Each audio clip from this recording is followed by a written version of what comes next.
कारण की विहिरीचं पाणी बंद केलं त्यानंतर पावसाळा सुरू झाला आणि आता माझ्या शेतातला असा पीक आहे, पाहू शकता तुम्ही.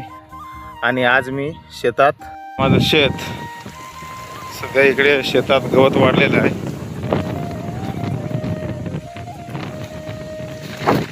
आणि हे खताचं मिश्रण तयार करून ठेवलेलं आहे आणि इथून मजूर नेत आहे.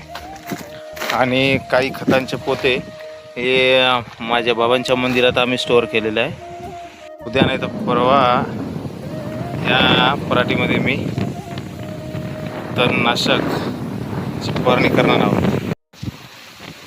पाऊस नव्हता त्यावेळेस मी ह्याच बांधावर व्हिडिओ बनवला होता बसून, पण आता या बांधावर असा गवत झालेला आहे. पाहू शकता, हे माझं शेत, ते तिकडे मजूर दूर काम करत आहे,